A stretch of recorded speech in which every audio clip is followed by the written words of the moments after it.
તો દાળ ઢોકળી બનાવવા માટે મેં લીધી છે તુવરની દાળ। 1 મુઠ્ઠી દાળ 1 જણા માટે ઇનફ છે, તો તમારી રીતના માપ સેટ કરી લેવું। હવે આપણે આ દાળને 2 થી 3 વાર સાફ પાણીથી વોશ કરી લેવાની છે। તો અહીંયા મેં દાળને સારી રીતના વોશ કરી લીધી છે। તો હવે બાફવા માટે મેં પહેલેથી જ પાણીને ગરમ કરવા રાખી દીધું હતું, તો એમાં આપણે દાળને એડ કરી દઈશું।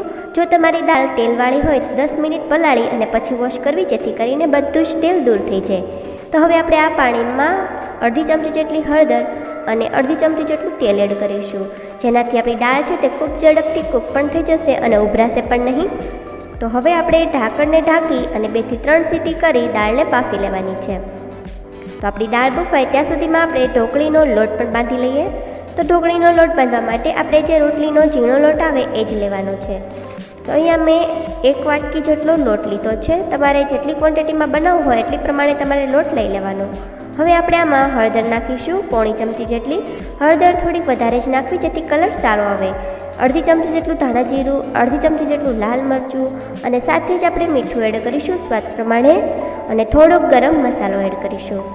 ત્યારબાદ આપણે આમાં 1 ચમચી જેટલું તેલ એડ કરી અને બધી જ વસ્તુને સારી રીતના મિક્સ કરી લેવાની છે।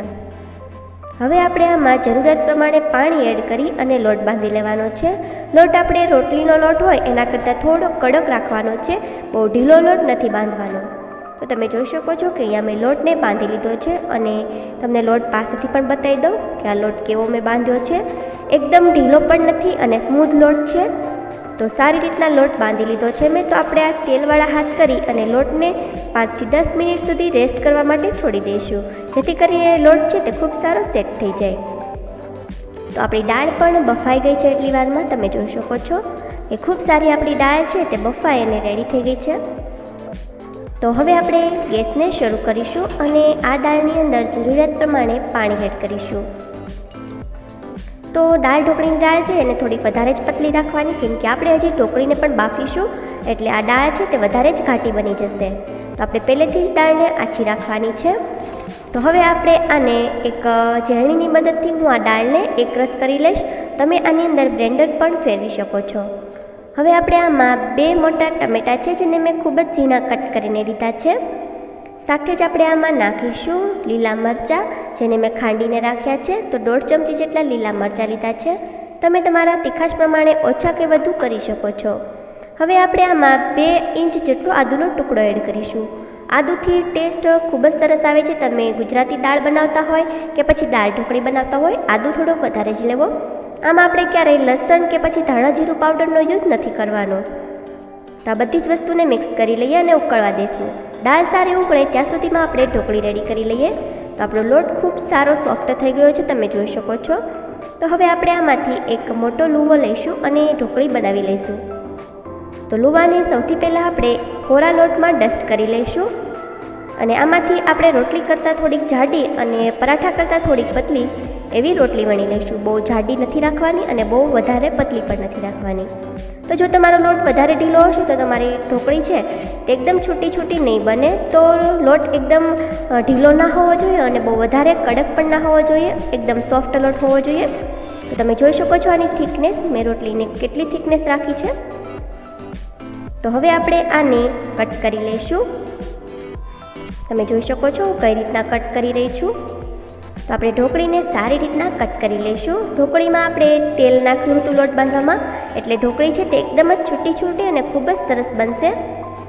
તો આવી જ રીતના આપણે બાકીની બધી જ ઢોકળી છે તે બનાવી અને રેડી કરી લઈશું અને એક પ્લેટમાં આવી જ રીતના બધી જ ઢોકળી બનાવી અને લઈ લેશું।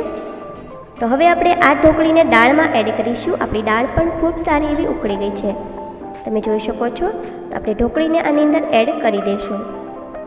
આપણે અત્યારે દાળનો વઘાર નથી કર્યો, કેમ કે આપણે ઢોકળીને બાફવાની છે। ઢોકળી અને દાળ બંને સારી રીતના બફાઈ જાય પછી વઘાર કરીએ તો ખૂબ સારો વઘાર બેસે છે। તો હવે આપણે આમાં એડ કરીશું ગોળ। તમે આની જગ્યાએ ખાંડનો પણ યુઝ કરી શકો છો। તમને જેટલો ખાટો મીઠો ટેસ્ટ પસંદ હોય એ પ્રમાણે તમે ગોળ કે ખાંડ લઈ શકો છો। તો ખટાશ માટે આપણે અત્યારે કશું નહીં એડ કરીએ, બસ ઢાંકણને ઢાંકી દઈશું અને આને આપણે 1 સીટી થાય ત્યાં સુધી કૂક કરી લેવાનું છે। તો અહીંયા મેં 1 સીટી કરી લીધી છે અને એનું પ્રેશર એની જાતે જ આઉટ થવા દીધું હતું। તો આપણી ઢોકળી છે તે ખૂબ જ સરસ કૂક થઈ ગઈ છે। તો હવે આપણે ગેસને શરૂ કરીશું અને આગળની પ્રોસેસ સ્ટાર્ટ કરીશું। તો અત્યારે મને આ દાળ છે જે થોડીક ઘાટી લાગે છે, તો હું આમાં થોડુંક પાણી એડ કરીશ, કેમ કે દાળ ઢોકળી ઠંડી પડશે તો આ વધારે ઘાટી બની જાય છે. તો જો તમને એવું લાગે કે પાણીની જરૂર છે તો તમે આમાં પાણી એડ કરી અને એની કન્સિસ્ટન્સી મેન્ટેન કરી શકો છો. તો હવે આપણે આને સારી રીતના મિક્સ કરી લઈશું અને આને થોડી વાર સુધી આપણે ઉકળવા દઈશું, 2 થી 3 મિનિટ સુધી. આ સમયે આને ટેસ્ટ કરી લેવું, મીઠું અને ગળપણ બે સરખું લાગે ત્યારબાદ આપણે આની અંદર લીંબુનો રસ એડ કરીશું. તો હું અહીંયા 1.5 લીંબુનો રસ લઈ રહી છું ખટાશ માટે. તમે આની જગ્યાએ આંબલીનો રસ અથવા તો કોકમનો યુઝ પણ કરી શકો છો. તો તમને જેટલી ખટાશ અને મીઠાશ પસંદ હોય એ પ્રમાણે તમે એડજસ્ટ કરી શકો છો. તો બસ આને સારી રીતના મિક્સ કરી લઈશું અને આને થોડી વાર સુધી ઉકળવા દેવાનું છે, 2 થી 3 મિનિટ સુધી. તો અહીંયા આપણી દાળ ઢોકળી રેડી છે. તો હવે આપણે આનો વઘાર કરી લઈએ.